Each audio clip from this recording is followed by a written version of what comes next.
Seven-time Formula One world champion Lewis Hamilton quietly transferred $2.3 million to save a young Italian driver's family from dangerous loan sharks.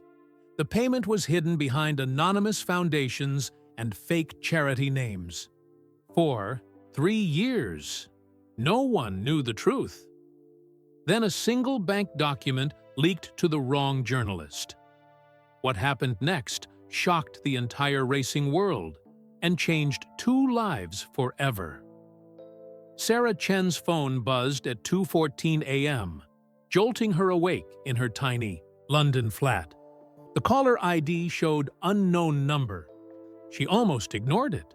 After 12 years covering Formula One, she knew that middle-of-the-night calls usually meant bad news, crashes, scandals, or drunk drivers saying things they'd regret. But something made her answer. Sarah Chen. Motorsport Weekly, she whispered, trying not to wake her sleeping cat. You want the biggest F1 story of the year? The voice was disguised, clearly using some kind of voice changer. Check your email. You have 48 hours before I send this to everyone else. The line went dead. Sarah sat up in bed, her heart racing. In her business, anonymous tips were common. Most led nowhere, but the caller's confidence made her curious. She grabbed her laptop from the nightstand and opened her email. One new message from a burner account.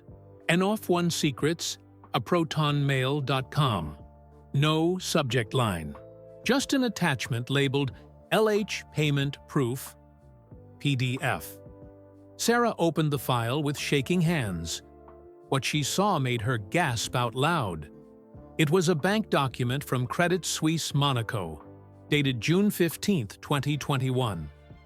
The letterhead was official, complete with security watermarks.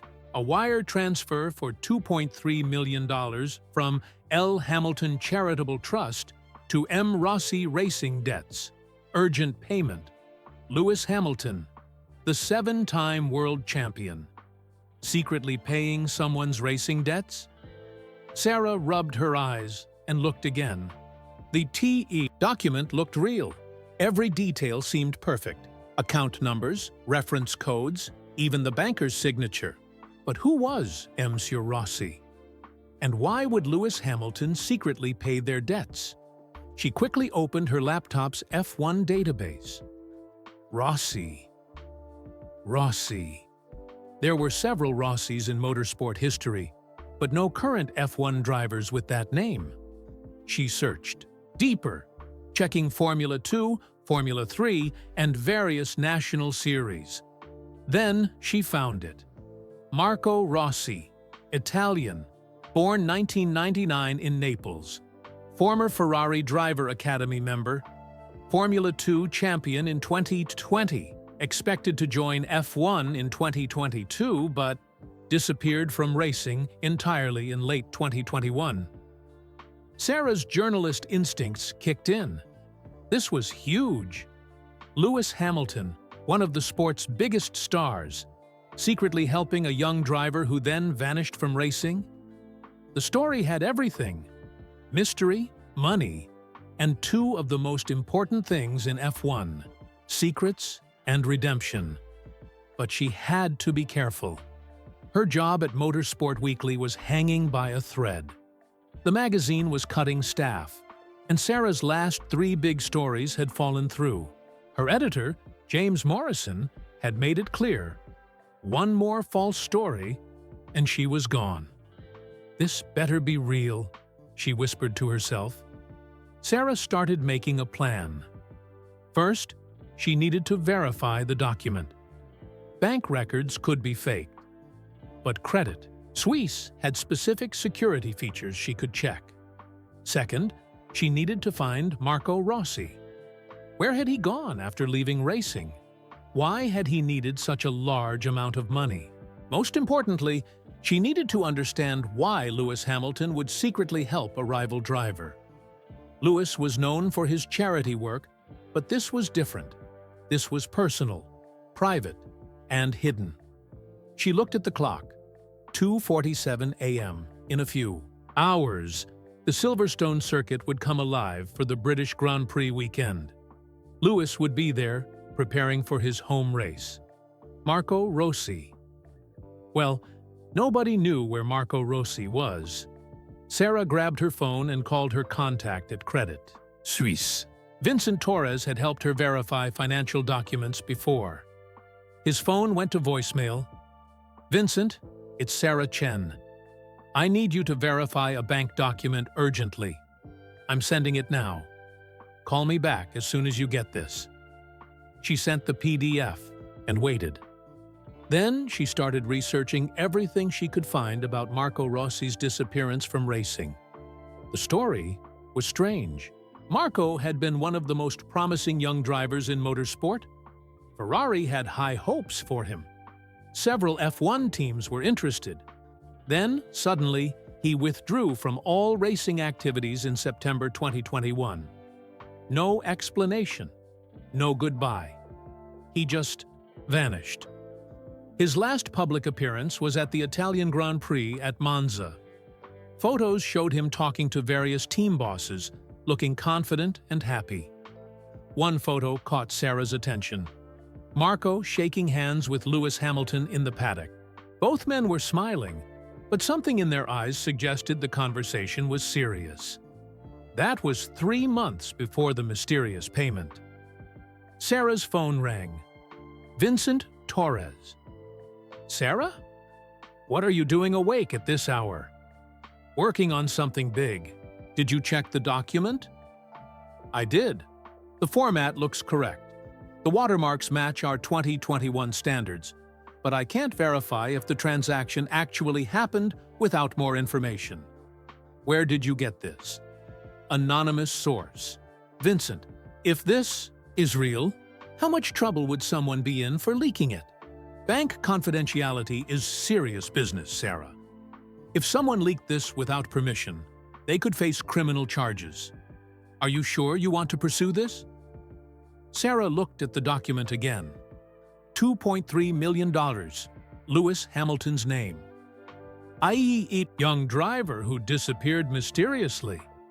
"Yes, I'm sure." After hanging up, Sarah made coffee and sat at her small kitchen table. She had less than 48 hours to verify this story and track down Marco Rossi. If the document was fake, her career was over. If it was real, she had the biggest F1 story in years. She opened her laptop and started typing. Investigation notes. Day 1 bank document appears legitimate, but needs final verification. Marco Rossi disappeared from racing Sept 2021 payment made. June 2021, 3 months earlier, need to find. Why did Marco need 2.3 millions? Where is he now? Why did Lewis help him in secret? Sarah paused and added one more line. Most important question, why is someone leaking this now, 3 years later? She closed the laptop and looked out her window. Dawn was breaking over London. In a few hours, she would drive to Silverstone and begin the most important investigation of her career. The biggest F1 story of the year was waiting for her. She just had to make sure she didn't lose her job trying to tell it. Her phone buzzed with a text from her editor. "Sarah, need you at Silverstone early today. Something big is happening. Don't screw this up." If only James knew what she had discovered. The irony made her smile despite her nerves. Sarah gathered her things and headed for the door. Marco Rossi was out there somewhere, and she was going to find him. 3 years earlier, 2019, Autodromo Nazionale Monza, Italy. Marco Rossi stood at the edge of the Formula 2 paddock, watching the mechanics prepare his car for qualifying. At 19 years old, he had the kind of natural speed that made veteran drivers shake their heads in amazement. But speed didn't pay the bills that kept piling up at home in Naples. His phone buzzed with another text from his father, Giuseppe. "Marco, the bank called again. They want to talk about the loan next week. Don't worry about us. Just focus on racing." Ti amo. Marco deleted the message without replying. He couldn't think about money right now. In 2 hours, he would be fighting for pole position in one of the most important races of his career. Ferrari was watching. McLaren had sent scouts. His entire future depended on the next few hours. Marco. His race engineer, David Phillips, called him over. "The car is ready. How are you feeling?" "Good," Marco lied. He felt sick to his stomach, but not from nerves about racing. Racing was the easy part. It was everything else that scared him. Marco had grown up in a tiny apartment in the Quartiere Spagnoli, one of Naples's poorest neighborhoods. His father, Giuseppe, worked 3 jobs: construction during the day, taxi driver at night, and weekend shifts at a restaurant. His mother, Elena, cleaned offices before dawn and took care of elderly people in the afternoons. His sister, Maria, 2 years older, had given up her dream of studying medicine to work at a local shop. Everything they earned went to Marco's racing. When Marco was 8 years old, Giuseppe had taken him to a small karting track outside Naples. They rented an old kart for €30, money the family couldn't afford to spend. But when Giuseppe saw his son drive for the first time, he knew they had found something special. "This boy, he's different," the track owner had told Giuseppe that day. "He understands the car like it's part of his body." From that moment, the Rossi family had sacrificed everything for Marco's dream. Giuseppe sold his motorcycle. Elena sold her grandmother's gold jewelry. They mortgaged their apartment not once, but twice. Maria worked instead of going to university. By the time Marco reached Formula 2, the family owed money to banks, relatives, and some people Giuseppe preferred not to talk about. The kind of people who didn't accept late payments. But Marco's talent was undeniable. In his first Formula 2 season, he had won 3 races and finished 4th in the championship. Now, in his second year, he was leading the points standings. With 6 races to go, F1 teams were calling his manager every week. "Just get through this season," Marco told himself as he climbed into his car. "Win the championship, get to F1, and everything will be okay." The qualifying session was perfect. Marco's lap times were consistently 0.2 faster than anyone else. With 5 minutes left, he was on pole position by a comfortable margin. Then he decided to go for one final lap, just to be sure.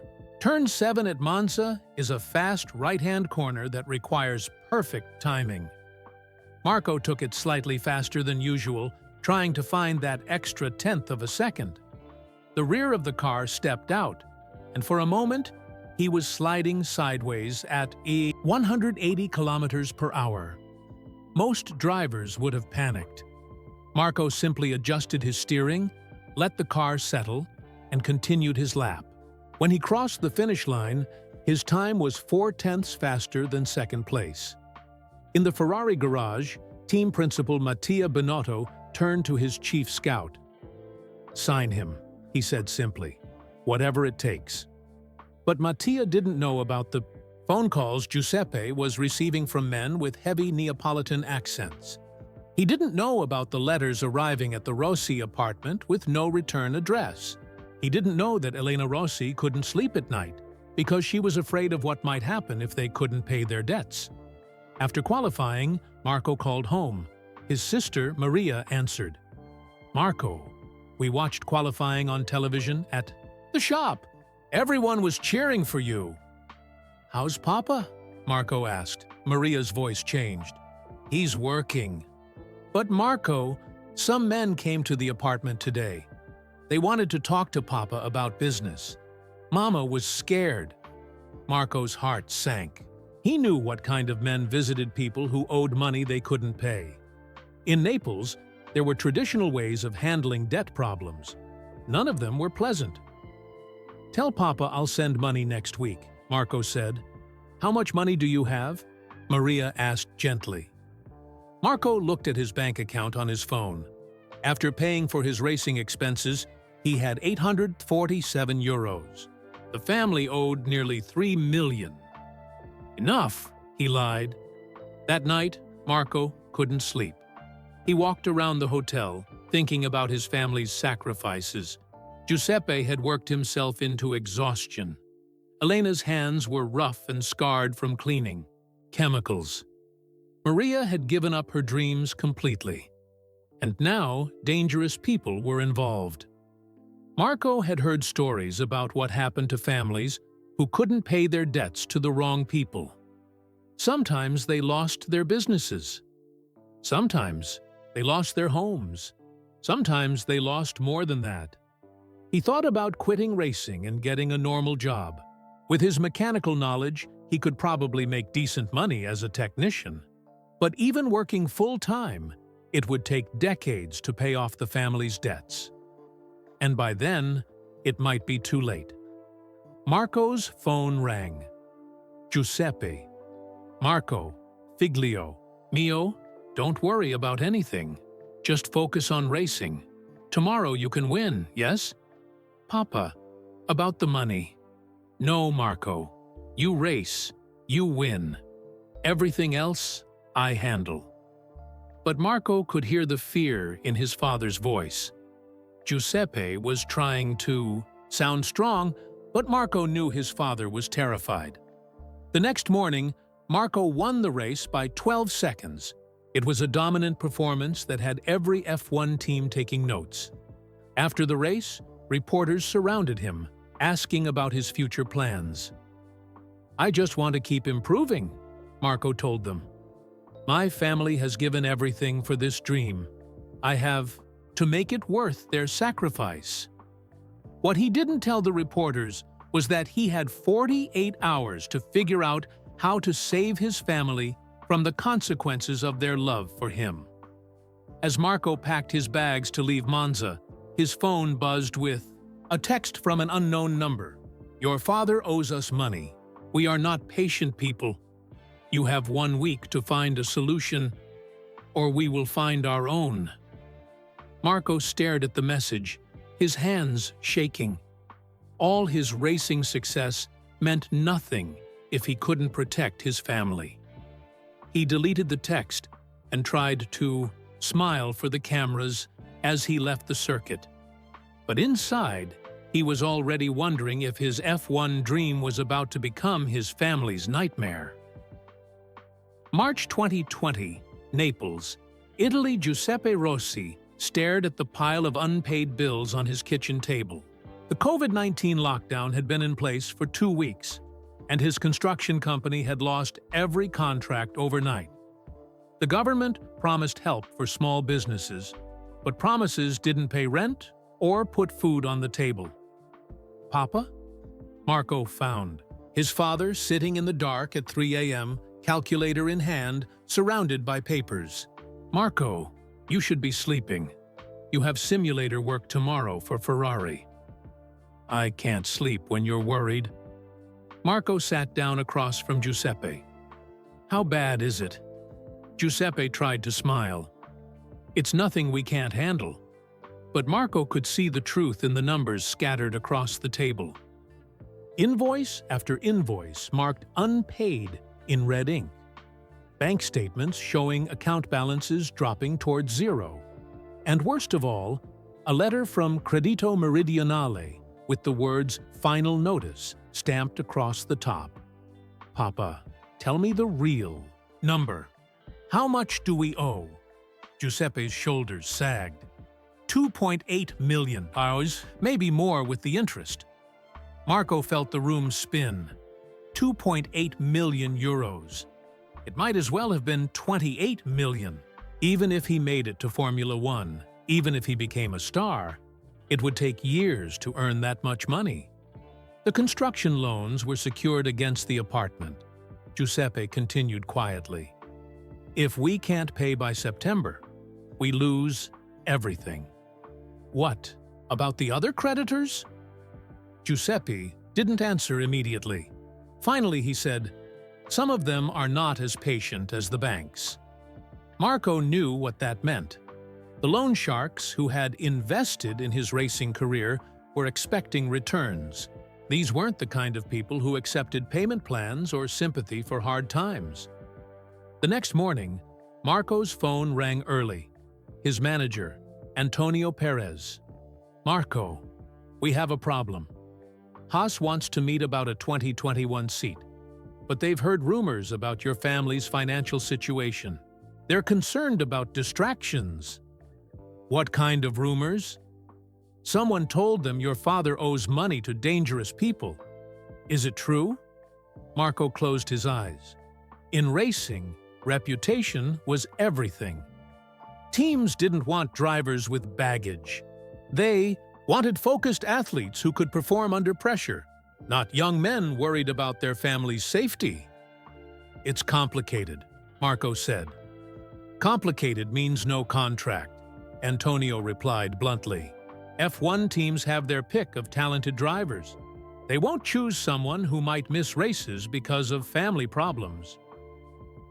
That afternoon, Marco received another anonymous text. 2 months. Find the money or your sister finds trouble. Marco showed the message to Maria when she came home from work. Her face went pale. "They know where I work," she whispered.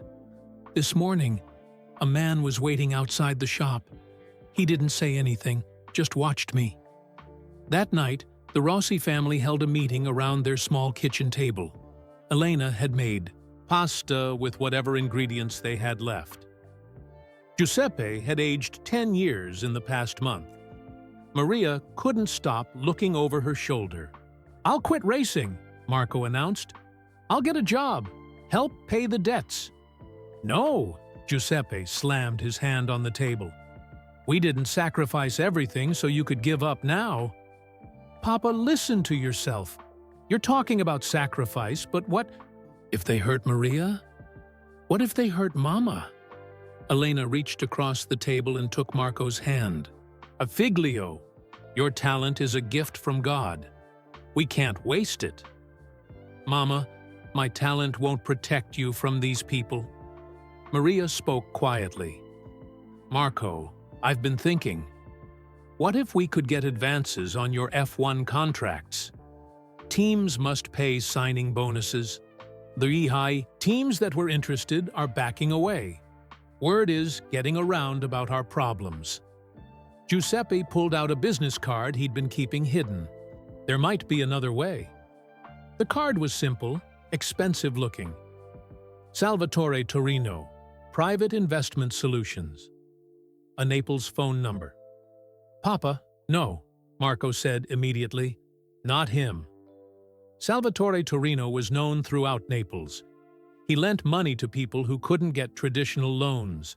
His interest rates were high, but he always got paid. "One way or another." "He called me yesterday," Giuseppe said. "He knows about your racing career. He's willing to clear all our debts." "In exchange for what?" 30% of your F1 earnings, for life." The room fell silent. Marco understood immediately. Torino would own him. Every contract, every endorsement deal, every appearance fee would belong partially to the loan shark. He would never be free. "It's better than losing everything," Giuseppe said desperately. "Is it? Papa, if I sign with him, I become his property. What happens when I want to retire? What happens if I get injured?" But Marco could see the fear in his father's eyes. Giuseppe had built his construction company from nothing, working 18-hour days to create something he could pass to his children. Now it was gone, and dangerous people were threatening his family.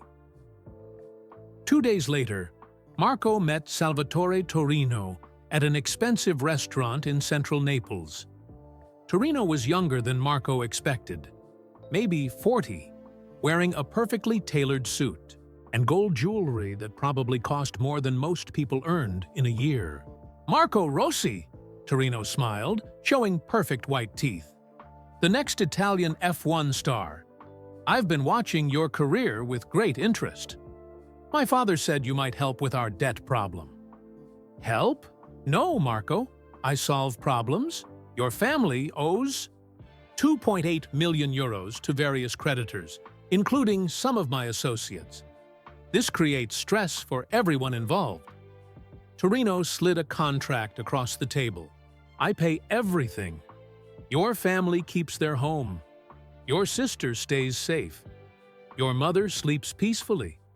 And you continue racing with no worries about money. Marco read the contract. 30% of all racing income, endorsements, and appearance, fees, for life. No escape clauses. This is slavery, Marco said. This is business, Torino replied calmly. You have talent. I have money. Together, we both prosper. And if I refuse? Torino's smile didn't change, but his eyes went cold. Then your family faces the consequences of their choices. Naples can be a dangerous city for people who don't pay their debts. Marco looked at the contract again. His signature would save his family, but destroy his freedom.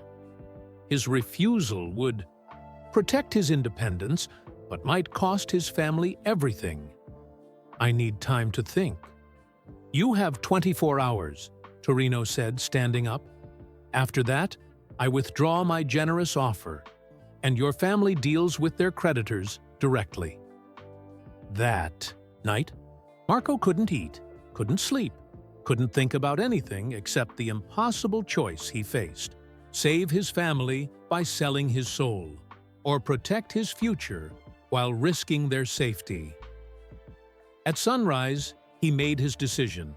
He would sign Torino's contract, but first, he would make one last desperate attempt to find another solution.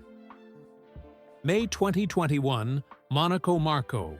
Rossi walked nervously through the streets of Monte Carlo, checking his phone for the third time. The message had been simple. Meet me at my apartment, 7 p.m. Come alone. Lewis. 3 days earlier, at the Monaco Grand Prix, Lewis Hamilton had approached Marco in the Ferrari hospitality area. Can we talk privately? Lewis had asked. I heard about your situation. Now Marco stood outside Lewis's Monaco apartment building, unsure why the 7-time world champion wanted to help him. They barely knew each other. They had spoken maybe 5 times in the paddock, just polite hellos and brief conversations about racing. The building was impressive, overlooking the harbor, where yachts worth more than entire neighborhoods floated casually. Marco felt out of place in his simple jeans and Ferrari team shirt. Lewis answered the door himself, wearing a casual t-shirt and shorts. Marco, thanks for coming. Please, sit down. The apartment was stunning but not flashy, floor to ceiling. Windows showed the Mediterranean Sea stretching to the horizon. Photos on the walls showed Lewis with world leaders, musicians, and activists. But what caught Marco's attention was a small framed picture on a side table. A young Lewis with his father Anthony, both wearing mechanic overalls, standing next to a small karting trailer. That's from 1998, Lewis said, noticing Marco's gaze. Dad had just bought our first proper kart trailer. We were so proud of that thing, even though it was falling apart. Lewis sat across from Marco, leaning forward with his elbows on his knees. I know what it's like to carry your family's dreams, to know that everyone you love has sacrificed everything for your success. Lewis, I appreciate you wanting to help, but I don't understand why you care about my problems. Lewis stood up and walked to the window. When I was your age, my dad Anthony worked at 3 different jobs to pay for my racing. He slept in the car at racetracks because we couldn't afford hotels. My stepmom Linda sold her jewelry to pay entry fees. Marco listened quietly as Lewis continued. I remember being 14 years old, sitting in our tiny kitchen in Stevenage, watching my dad count coins to see if we could afford fuel to get to the next race. I remember the fear in his eyes when McLaren wanted me to move to a more expensive, karting series. Louis turned back to Marco. The difference between us is that my dad never had to borrow money from dangerous people. We were poor, but we were safe. How do you know about the loan sharks? Word travels fast in our world. People talk about promising drivers who suddenly have distractions. I made some calls, asked some questions. Marco felt exposed, vulnerable. His family's shame was apparently common knowledge in the F1 paddock. I heard about Salvatore Torino, Louis said quietly. I know what kind of contract he's offering you. Then you know I don't have a choice. Sign with him or watch my family get hurt. Louis sat back down, his expression serious. There's always a choice, Marco. The question is whether you're brave enough to accept help. What kind of help? I pay off your family's debts, all of them. The banks, the loan sharks, everyone. Marco stared at Louis, speechless. Finally, he found his voice. Why would you do that? You don't even know me. Because talent like yours shouldn't die because of money. Because families shouldn't suffer for loving their children. Because I can afford to help, and you can't afford not to accept. Louis, that's nearly 3 million euros. I could never pay you back. Who said anything about paying me back? Marco shook his head. I won't be your charity case. I have pride. Louis's expression hardened slightly. Pride? Marco, your sister, is being followed by criminals. Your father hasn't slept in weeks. Your mother is working herself sick. But you're worried about pride? You don't understand. In my family, we take care of ourselves. We don't accept handouts. This isn't a handout. It's one racer helping another. But why me? There must be hundreds of young drivers with financial problems. Louis was quiet for a long moment. Then he said, My father used to tell me something when I was struggling in the junior series. He said the biggest tragedy in racing isn't the drivers who aren't fast enough. It's the drivers who are fast enough but never get the chance to prove it. Louis pulled out his phone and showed Marco a video. It was Marco's qualifying lap from Monza the previous year, the one where he had saved the sliding car and still set the fastest time. I've watched this 50 times, Louis said. What you did in that moment, the way you controlled the car while it was sliding at 180 kilometers per hour. That's not something you can teach. That's pure instinct. Other drivers have instinct too. Not like that. Marco, I've been racing for 25 years. I've seen every type of driver. Most of them are very good. Some of them are great. A few of them are special. You're special. Marco felt tears forming in his eyes. Louis, I can't accept your money. It wouldn't be right. Then consider it a loan. Pay me back when you're established in F1. That could take years. What if I never make it? What if I get injured? Then I lose the money. I can afford to lose money, Marco. Can your family afford to lose their safety? Marco looked out at the Monaco harbor, thinking about his sister Maria walking to work every morning, constantly looking over her shoulder. He thought about his father Giuseppe, who had aged 10 years in 6 months. He thought about his mother, Elena, who pretended everything was fine while creditors called 20 times a day. If I accept your help, I'll owe you everything. My career, my success, it will all be because of you. Louis shook his head. Your career is because of your talent. Your success will be because of your hard work. Money is just removing unfair obstacles, but everyone will know I couldn't make it on my own. Nobody has to know where the money came from. This stays between us. Marco wiped his eyes and looked directly at Louis. Why are you willing to keep this secret? Because the most Important help is the kind nobody talks about. If this becomes public, it helps no one. You'll be seen as charity, and I'll be seen as buying influence. But if we keep it quiet, you race on merit, and your family sleeps safely. Marco thought about Salvatore Torino's contract, waiting for his signature. 30% of his earnings for life versus a secret loan from a fellow racer. I need time to think. You have time. But Marco, don't let pride destroy your family. Sometimes accepting help is the bravest thing you can do. As Marco prepared to leave, Lewis handed him a business card for his financial advisor in Monaco. If you change your mind, call him. The money can be transferred within hours. Marco pocketed the card and shook Lewis's hand. Thank you for caring enough to try. That night, Marco called his father and told him about Lewis's offer, without mentioning the money amount. A fellow racer wants to help, Giuseppe asked. Yes, Papa. Someone who understands what families sacrifice for racing. And what does he want in return? Nothing. Just that I keep racing and prove his faith was justified. Giuseppe was quiet for a long time.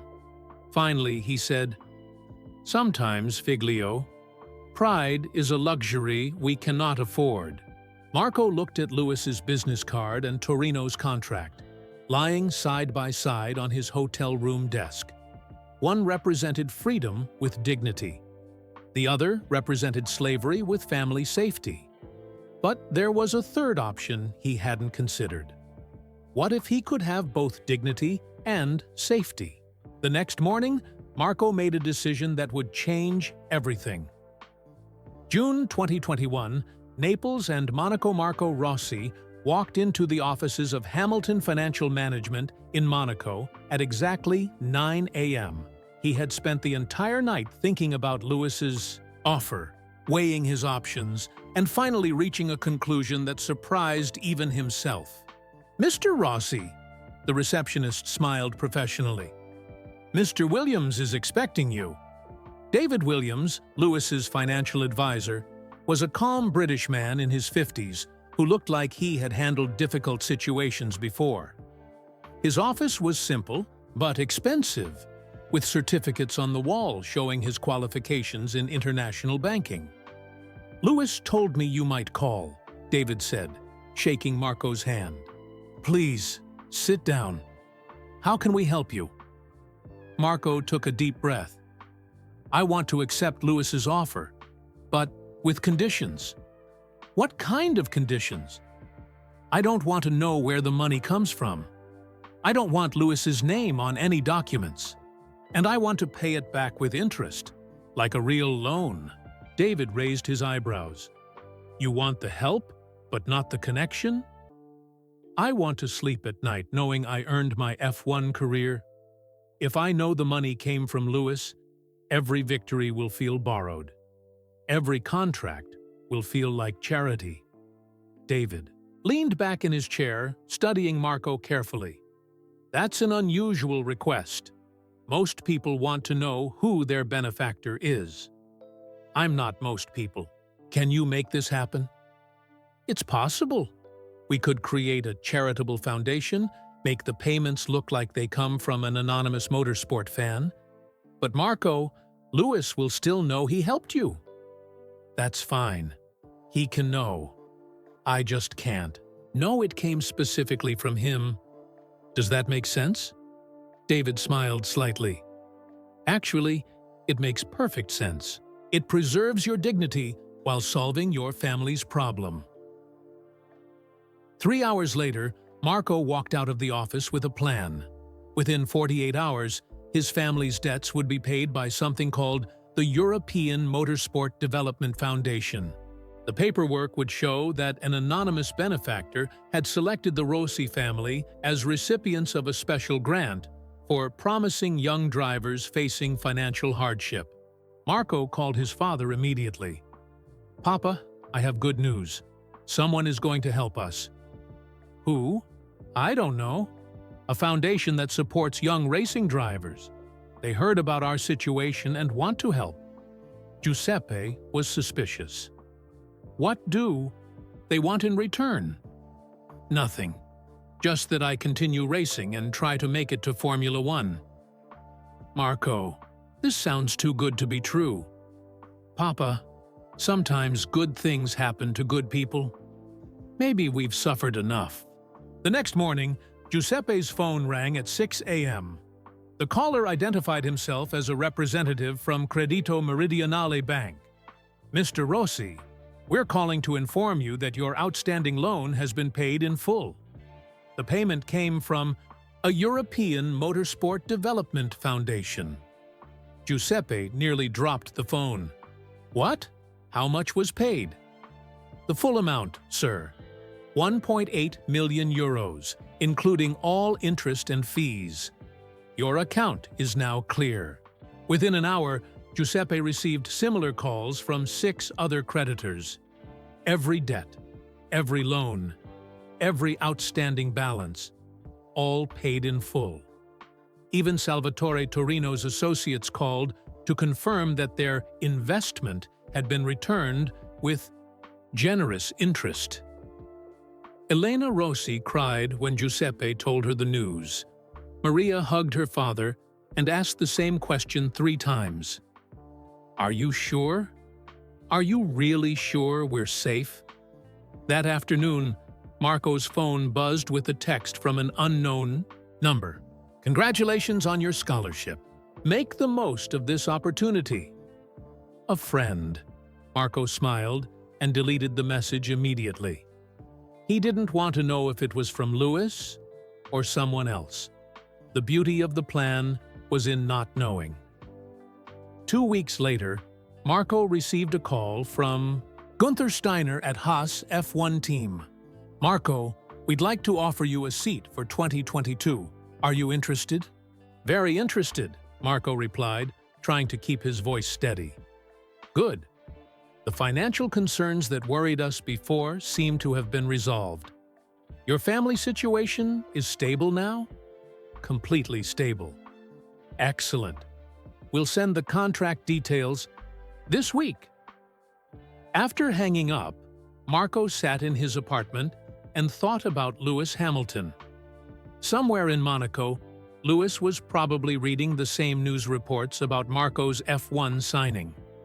Lewis would know that his secret loan had worked perfectly, but Marco would race in Formula One believing that an anonymous motorsport fan had saved his family.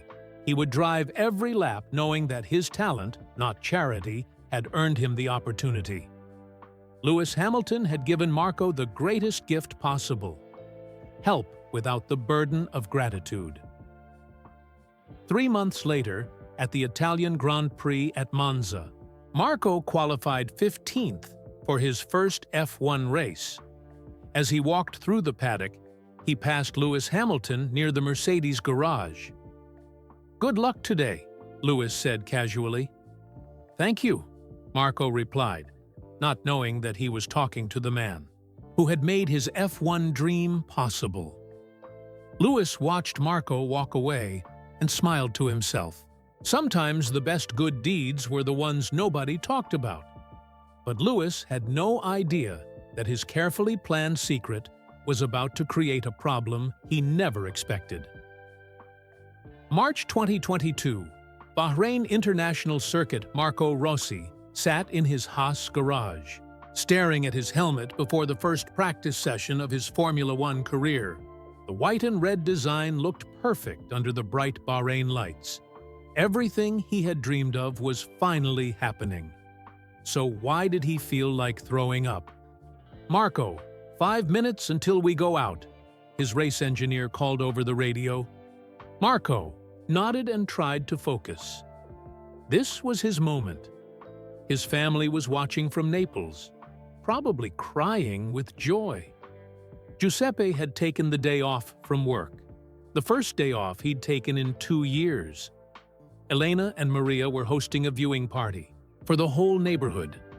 But as Marco climbed into the car, one thought kept spinning in his mind. Do I really deserve this? The first practice session went well. Marco finished 19th out of 20 drivers, which was respectable for a rookie in a midfield car. The Haas wasn't fast, but it was reliable, and Marco felt comfortable with how it handled. After the session, reporters surrounded him in the media pen. "Marco, how does it feel to finally be in Formula One?" asked a journalist from Sky Sports. "It's a dream come true. My family sacrificed everything for this moment." There were rumors last year about financial difficulties. How did you resolve those issues? Marco's smile faltered slightly. "We were fortunate to receive help from a motorsport foundation. Sometimes good things happen when you need them most." That night, in his hotel room, Marco called home. "How did it feel?" Maria asked. "Excitedly. Amazing," Marco lied. "Everything I hoped it would be." But it wasn't amazing. It was confusing and guilt-inducing and wonderful and terrible all at the same time. Every time Marco pushed the accelerator, he wondered if he was driving someone else's opportunity. Every time he passed another car, he questioned whether his speed was real or just the result of financial rescue. The next morning, Marco bumped into Lewis Hamilton in the hotel elevator. "How are you feeling about your first weekend?" Lewis asked. "Good. Nervous, but good." "That's normal. I was terrified during my first race. Threw up twice before qualifying." Marco laughed, but inside he was screaming. Lewis was being so kind, so supportive. If only Lewis knew that Marco spent every night wondering if an anonymous foundation really existed, or if someone specific was responsible for his F1 career. "Lewis, can I ask you something?" "Of course." "Do you ever feel like you don't deserve your success?" Lewis looked surprised. "What do you mean?" "I mean, what if someone helped you in ways you didn't know about? What if your achievements weren't entirely your own?" Lewis studied Marco's face carefully. "Marco, talent can't be bought. Hard work can't be faked. If you're in Formula One, it's because you belong here." "But what if?" "No what ifs," Lewis interrupted gently. "You earned this seat. Trust yourself." The elevator doors opened, and Lewis walked away, leaving Marco more confused than ever. Over the next few races, Marco's performance was inconsistent. In Australia, he finished 12th and scored his first F1 point. The team was thrilled. His family celebrated like he'd won the championship.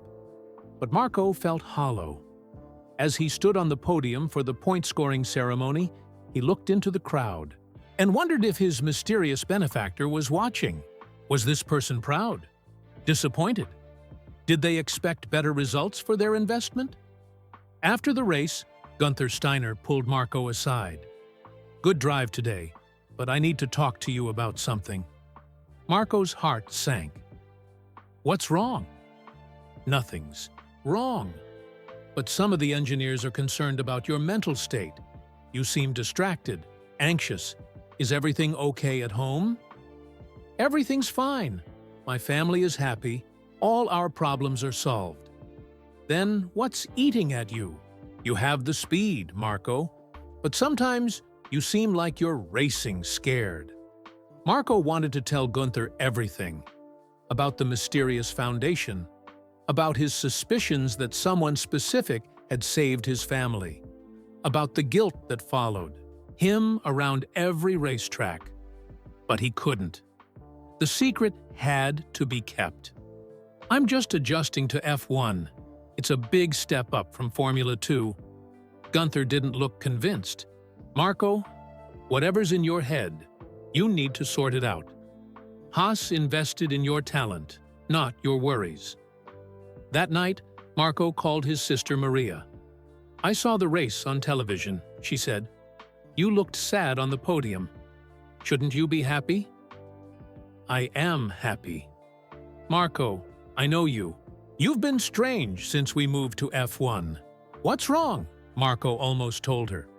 almost explained that he suspected their family's salvation hadn't been random, that every day he raced in Formula One, he wondered if he was living someone else's dream. "I'm just tired, Maria. This is harder than I expected." The racing? Everything. The pressure, the expectations, the feeling that I have to prove I belong here. Marco, you do belong there. You're the fastest driver Italy has produced in 20 years. But what if I'm not? What if I only got this chance because someone felt sorry for us? Maria was quiet for a moment. Even if someone helped us, so what? You still have to drive the car. You still have to be fast. Help doesn't make you talented. After hanging up, Marco lay in his hotel bed staring at the ceiling. Maria was right, but knowing she was right didn't make the feeling go away. 3 races later, in Spain, everything came to a head.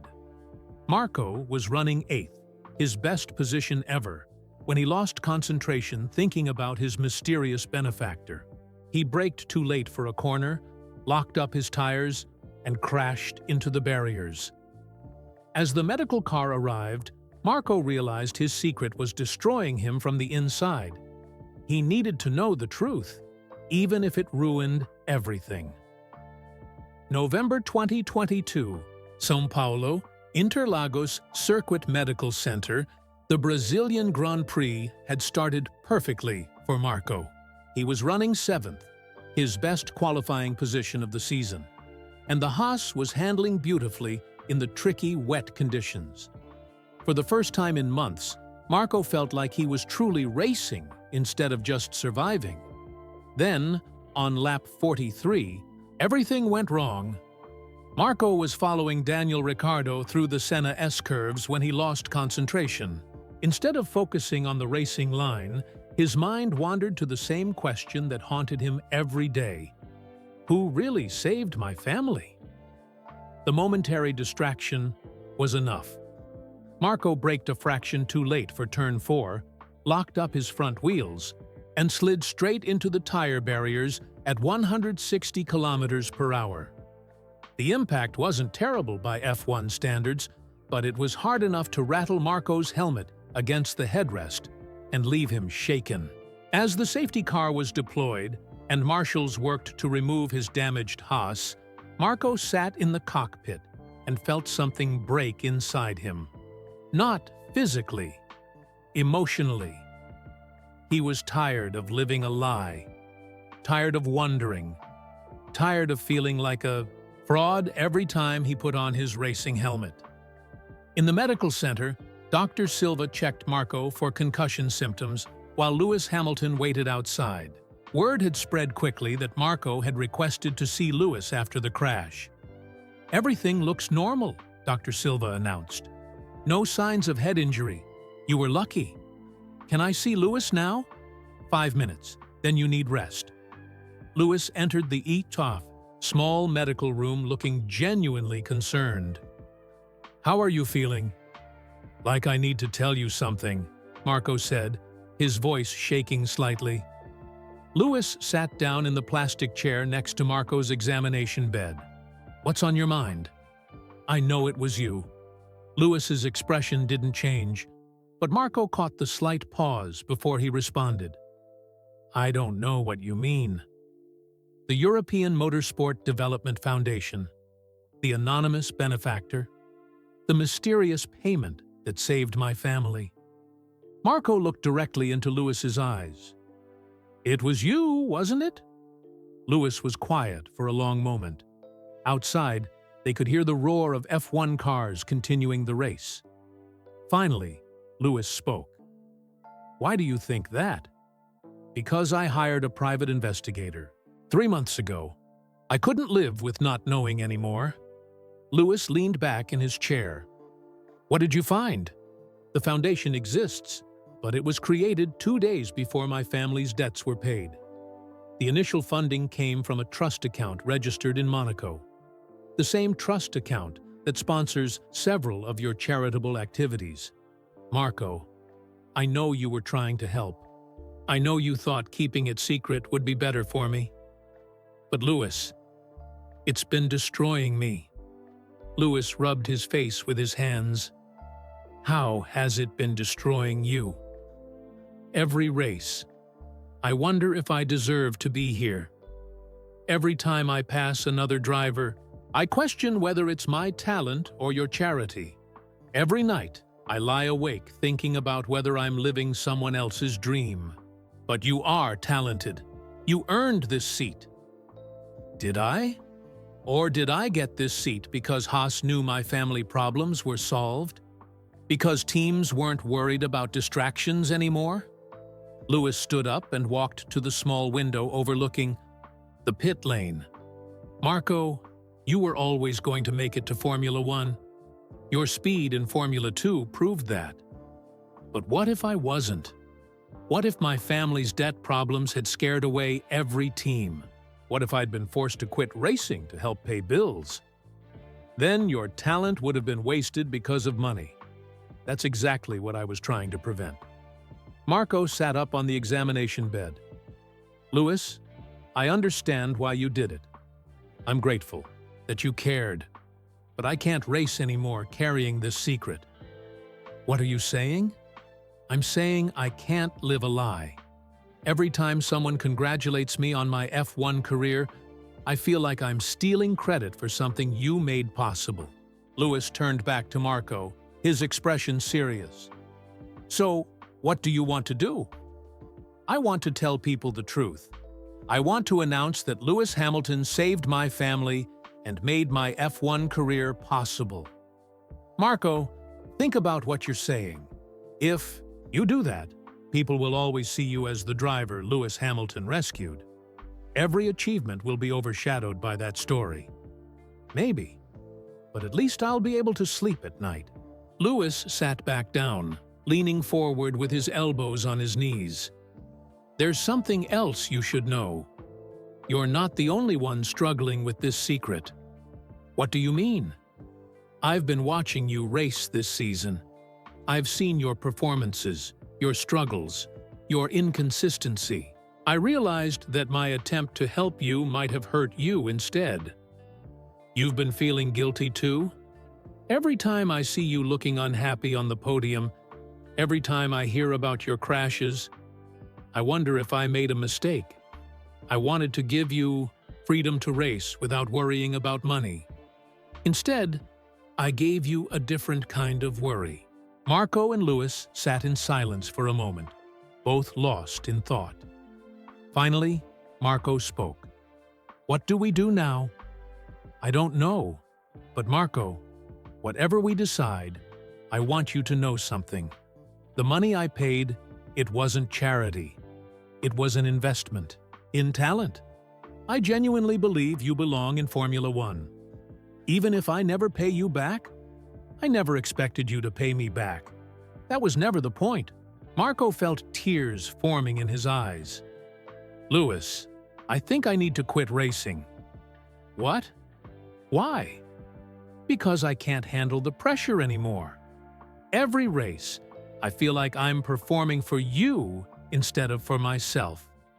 I feel like I owe you my entire career. Marco, that's not what I wanted. I wanted you to race freely. I know, but secrets have consequences, even good secrets. Dr. Silva knocked on the door. 5 minutes are up. Mr. Rossi needs rest. As Lewis prepared to leave, Marco called out to him. Lewis, if I retire from F1, it won't be your fault. You tried to help, and I'm grateful. But I need to find out who I am when I'm not carrying someone else's generosity. Lewis paused at the door. What will you tell people about why you're retiring? I don't know yet, but I won't tell them about you. That secret dies with me. After Lewis left, Marco lay back on the examination bed and closed his eyes. For the first time in months, he felt a strange sense of peace. Tomorrow, he would make the announcement that would shock the F1 world. December 2022, Abu Dhabi. January 2025. Present day, the press conference at the Abu Dhabi Grand Prix was supposed. to be routine. End-of-season interviews, drivers talking about their winter plans, teams discussing next year's cars. Nobody expected Marco Rossi to drop a bombshell that would leave the entire F1 paddock speechless. "I am retiring from Formula One effective immediately," Marco announced, his voice steady but his hands shaking slightly. "This will be my last race weekend." The room erupted. Reporters shouted questions, cameras flashed, and Haas team boss Gunther Steiner looked like he'd been punched in the stomach. "Marco, why?" asked a journalist from Autosport. "You're only 23 years old. You have your whole career ahead of you. Sometimes you realize that what you thought you wanted isn't. What will make you happy?" Marco replied carefully. "I need to step away and find myself again." "Is this about your contract with Haas? Are you moving to another team?" "No. I'm leaving Formula One completely. I won't be racing anywhere next year." "What about your family?" "They sacrificed everything for your career." Marco's voice caught slightly. "My family will understand. They want me to be happy, not just successful." Gunther Steiner tried to intervene. "Marco is emotional after a difficult season. We'll discuss this privately." But Marco stood up from the table. "There's nothing to discuss. My decision is final. Thank you for the opportunity, Gunther, but I'm done." He walked out of the press conference, leaving behind a room full of confused reporters and one devastated team principal. 3 days later, Marco Rossi vanished. He didn't go home to Naples. He didn't answer his phone. His social media accounts went silent. Even his family didn't know where he was. Giuseppe Rossi appeared on Italian television 2 weeks after the Abu Dhabi Grand Prix, pleading for information about his son. "Semak Difitonev called me after the race," Giuseppe said, tears in his eyes. "He said he needed time to think, that he would contact us soon. That was 3 weeks ago. We haven't heard anything since." Elena Rossi sat beside her husband, clutching a photo of Marco in his racing suit. "If you're watching this, Figlio, please come home. We don't care about Formula One. We just want to know you're safe." Maria Rossi spoke last. "Marco always protected our family. Now we want to protect him. Whatever is troubling you, we can face it together." But Marco wasn't watching Italian television. He was living under the name Mario Romano in a small coastal town called Cefalù in Sicily, 200 kilometers from anywhere important. He had chosen Cefalù carefully. It was big enough that a newcomer wouldn't attract too much attention, but small enough that nobody cared about Formula One. The locals were friendly, but respectful of privacy. Perfect for someone who needed to disappear. Marco rented a tiny apartment above a bakery and found work at a small garage called Autoficina Salvatore. The owner, an old Sicilian man named Enzo, needed someone who understood modern car electronics. Marco's experience with F1 technology made him perfect for the job. "You know cars very well for someone so young," Enzo observed on Marco's first day. "I worked in racing for a few years," Marco replied vaguely. "Ah, that explains it. Racing teaches you things that books cannot." Marco worked quietly, fixing Fiats and Alfa Romeos, occasionally working on the expensive cars that tourists drove down from mainland Italy. The work was simple, but satisfying.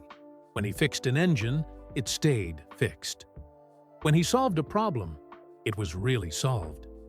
No mysteries, no secrets, no wondering if he deserved his success. In the evenings, Marco walked along Cefalù's beautiful beach, watching fishing boats returns with their catch. He had never realized how peaceful life could be when you weren't constantly questioning yourself. But the peace came with a price. Marco was clinically depressed. He found a therapist in nearby Palermo who specialized in people with high-pressure careers. Dr. Anna Greco didn't know her new patient had been a Formula One driver. Marco told her he was a former professional athlete dealing with identity issues. "You feel like your achievements weren't earned?" Dr. Greco asked during their third session. "I feel like I was living someone else's dream," Marco replied. "Like everything good that happened to me was because of help I didn't deserve." Help from whom? Someone who believed in me more than I believed in myself. Dr. Greco leaned forward slightly. "And accepting help makes you feel weak?" "It makes me feel like a fraud. Tell me, when you were competing, were you talented?" "I think so. Other people said I was." "Did you work hard?" "Harder than anyone I knew." "Did you make sacrifices?" "My whole family made sacrifices." "Then why do you think accepting help negates your talent, work, and sacrifice?" Marco was quiet for a long time. "Because I was taught that real men solve their own problems." Meanwhile, in England, Lewis Hamilton was quietly hiring private investigators to find Marco. He felt responsible for the young driver's disappearance. Every week, Lewis's security team reported the same thing: no trace of Marco Rossi anywhere. Lewis had tried calling Giuseppe Rossi, offering to help search for Marco. But Giuseppe was suspicious of Lewis's interest in his son. "Why do you care so much?" Giuseppe had asked. "You barely knew Marco." Lewis couldn't tell him the truth. The secret that was meant to help had already caused enough damage. Sarah Chen, meanwhile, was getting closer to the truth. Her investigation had led her to Sicily, following a tip from someone who claimed to have seen Marco working at a garage in a small coastal town. On a cold January morning in 2025, Sarah Chen walked into Autofficina Salvatore in Cefalù and saw a young man with familiar eyes working on an old Vespa. "Excuse me," she said in English. "Are you Marco Rossi?" The young man looked up, grease on his hands, surprise in his eyes. "My name is Mario Romano," he said quietly. "I think you have the wrong person. I'm Sarah Chen. I'm a journalist, and I know about the money Lewis Hamilton paid to save your family. I know why you disappeared."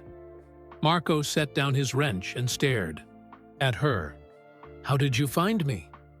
"I'm very good at my job. Marco, I want to tell your story, but I want to tell it right. Will you talk to me?" Marco looked around the small garage, at Enzo, who was pretending not to listen, at the simple life he had built for himself. "Only if you promise to wait until Lewis gives permission to publish it." Sarah nodded. "I promise." "Then, yes. I'll tell you everything." Present day, Cefalù, Sicily, Sarah Chen sat across from Marco Rossi in a small cafe overlooking the Mediterranean Sea. The man who had once been Italy's brightest F1 prospect looked different now, calmer, but with sadness in his eyes that hadn't been there in his racing photos. "Where should I start?" Marco asked, stirring sugar into his espresso. "Start with why you really retired from Formula One." Marco was quiet for a moment, watching fishing boats in the harbor. "I couldn't race anymore, knowing my career might not be real." "What do you mean?" "Every day I wondered if I deserved to be in F1. Not because I wasn't fast, but because I suspected someone had cleared the path for me." Sarah pulled out her recorder but didn't turn it on yet. "Tell me about your family's debt problems." For the next hour, Marco told Sarah everything. His father's construction business collapsing, the threatening messages from loan sharks, the impossible choice between signing with Salvatore Torino or watching his family get hurt. "That's when Lewis Hamilton stepped in," Sarah said. "Yes, but he was clever about it." He created this story about an anonymous foundation, so I wouldn't know the money came from him. But you figured it out anyway. Marco smiled sadly. I hired a private investigator. I couldn't live with not knowing who saved my family. The guilt was eating me alive. Guilt about what? About whether my F1 career was real or just charity. Every race felt borrowed. Every success felt like it belonged to someone else. Sarah leaned forward. But you were talented. You earned that seat. That's what everyone told me. Lewis, my family, my team. But talent isn't enough in Formula One. You need opportunity, and opportunity costs money. Lewis gave me that opportunity. So you retired because you felt like a fraud? I retired because I couldn't be happy living a lie. I was becoming someone I didn't recognize. Anxious, depressed, constantly doubting myself. Sarah turned on her recorder. Tell me about your life here in Sicily. Marco's face brightened slightly.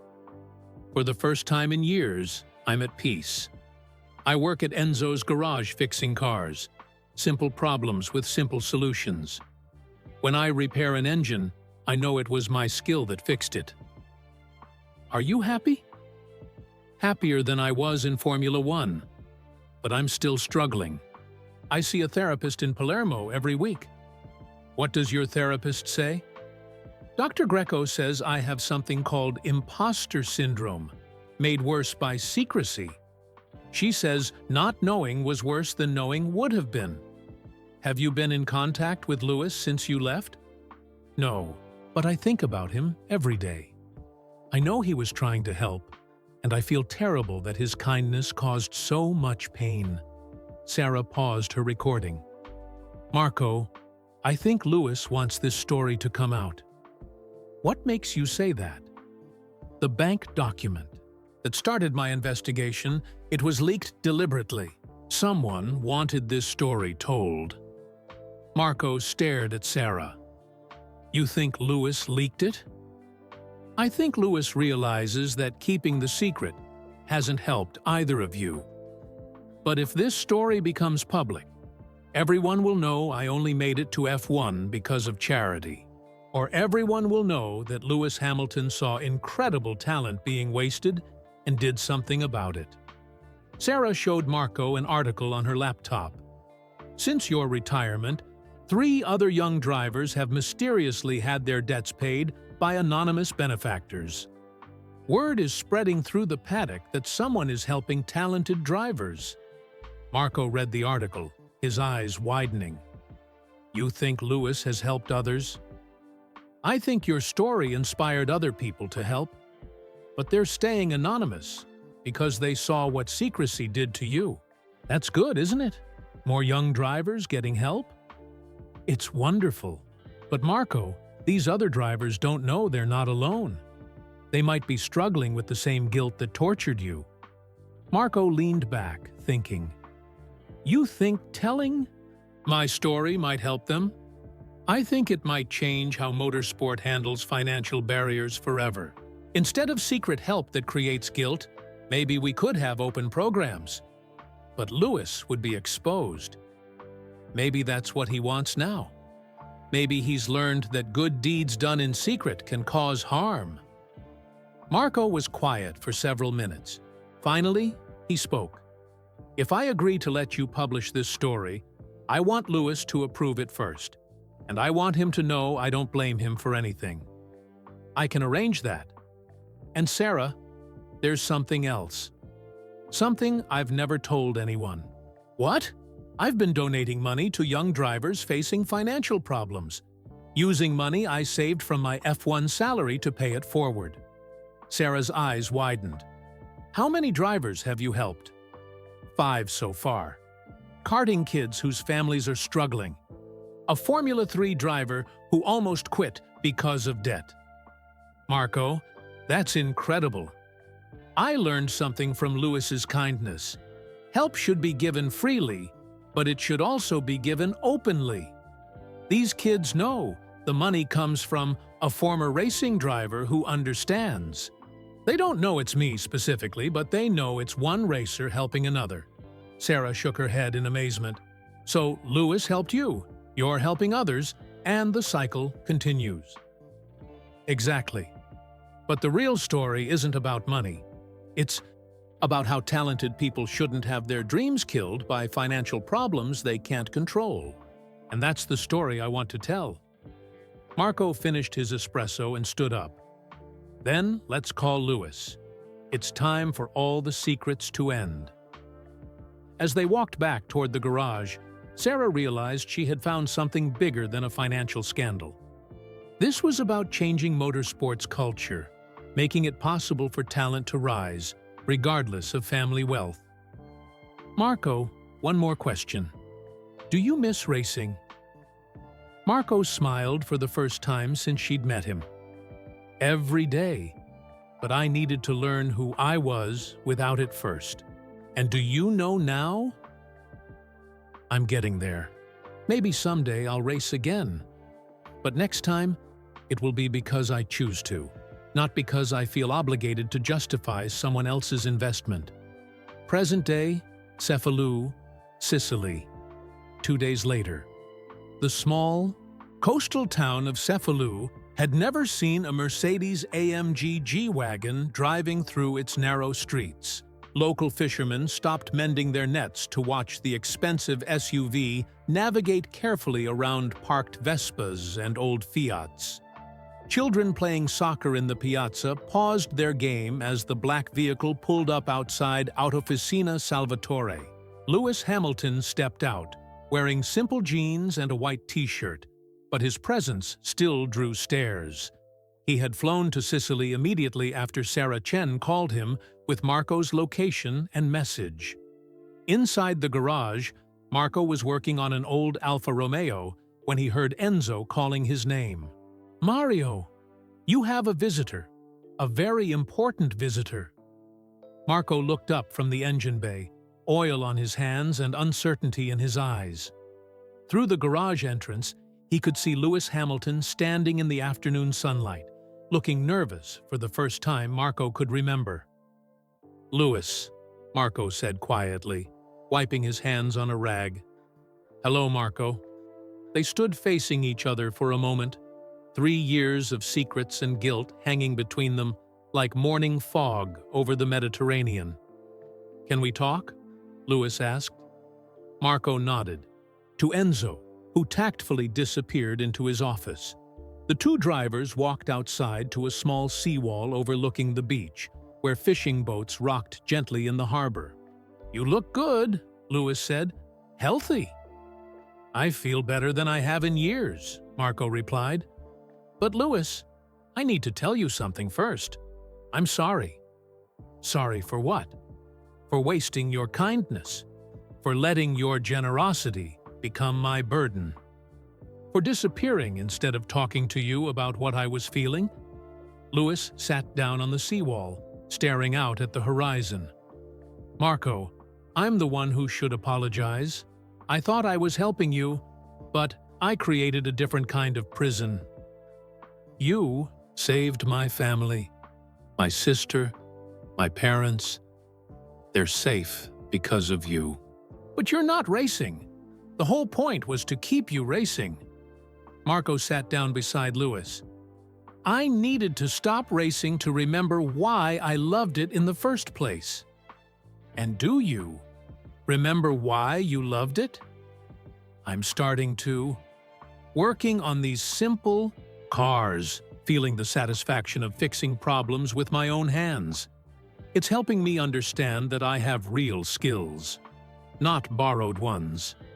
Lewis pulled out his phone and showed Marco a photo. It was the leaked bank document that had started Sarah's investigation. I arranged for this to be leaked, Lewis said quietly. Marco wasn't surprised. I suspected as much. Why? Because keeping the secret was destroying both of us. You were depressed and questioning everything.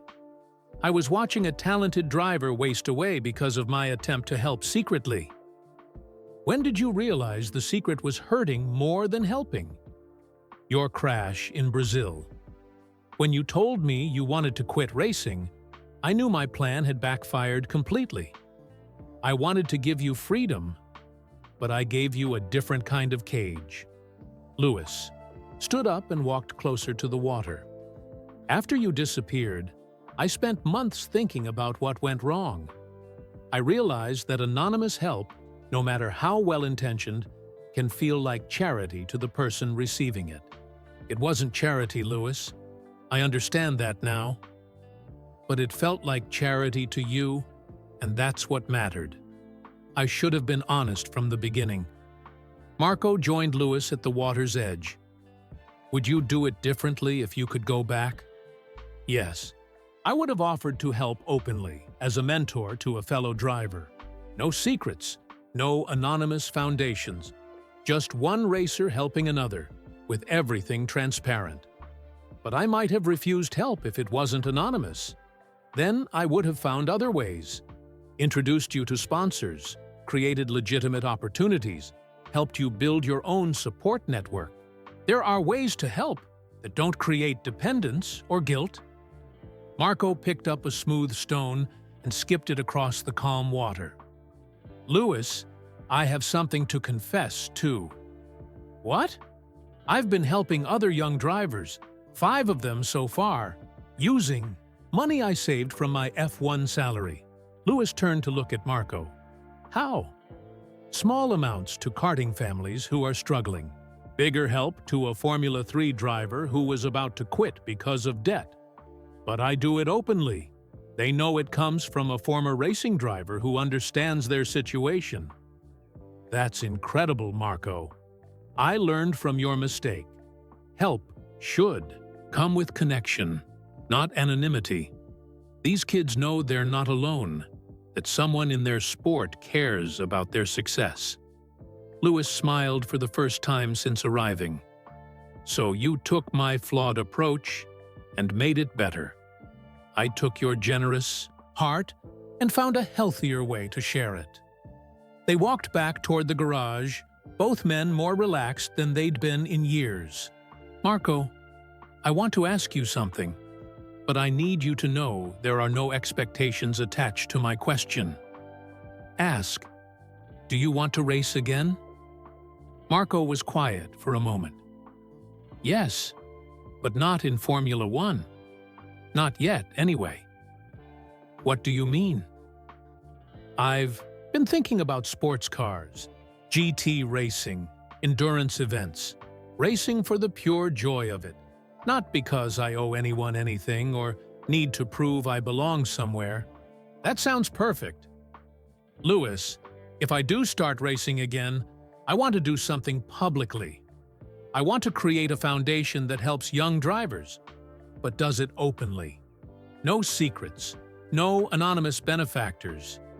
Lewis's eyes lit up. I'd like to help. With that? Really? Yes, but this time as a visible partner. We could call it the Talent Without Barriers Foundation, or something like that. Help young drivers not just with money, but with mentorship, connections, and emotional support. Marco extended his hand to Lewis. Partners? Lewis shook it firmly.